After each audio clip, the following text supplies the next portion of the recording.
Hello everybody, hope you're having a fantastic day today. Thank you so much for checking out the video.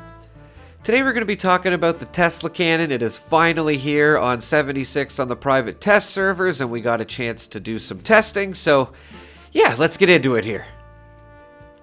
Okay, so if you play Fallout 76 on PC, you can download the PTS or the public test server. I'm almost positive it's free, and then you can just go to a weapons workbench here and you can craft the Tesla Cannon if you are interested in testing it out. Thought I would just show this because it did take me a second to find this on the PTS.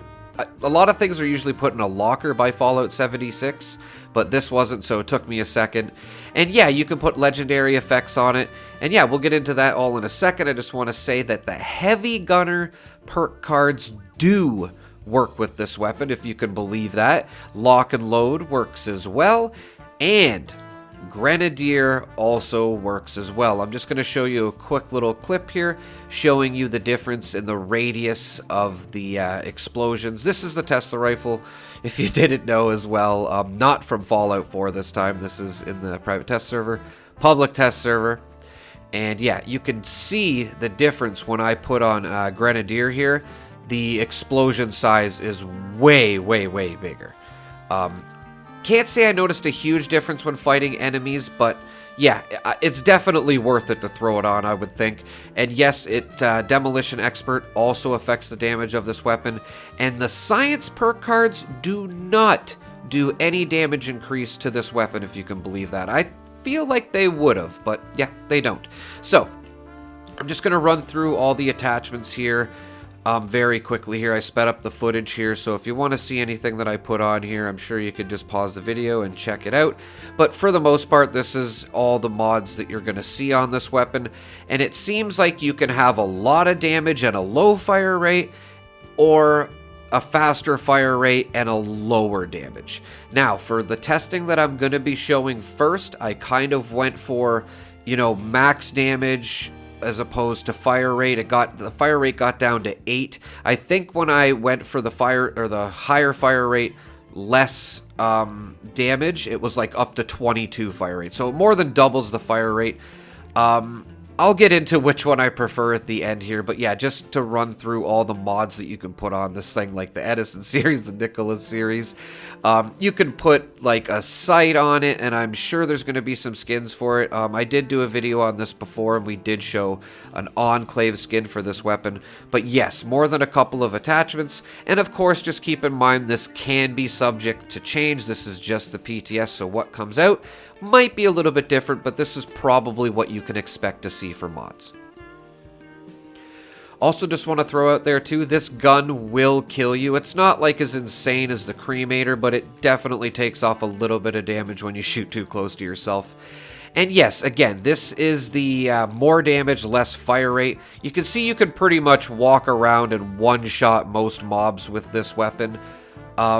Yeah, didn't have a problem. I would have to say I probably prefer setting the weapon up this way, again with the higher damage and less fire rate. I am going to show the lower fire rate here, and it just wasn't as impressive, to be honest.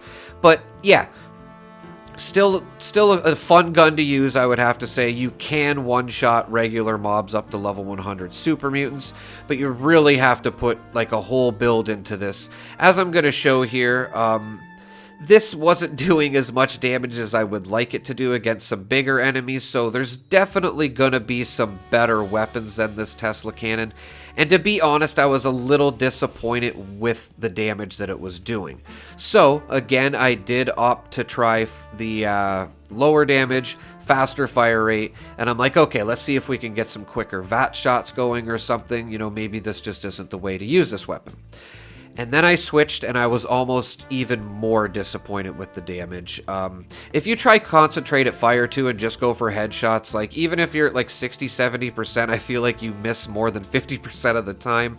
And again, I'm not trying to speculate here at all. This is just what I saw in or what I saw on the PTS here. This, again, can be subject to change before it comes out. This weapon could be doing twice as much damage by the time it comes out on consoles, and I would assume we are going to get this weapon on the next scoreboard. I will link a video explaining a lot more about the Tesla cannon here as well if you want to watch that.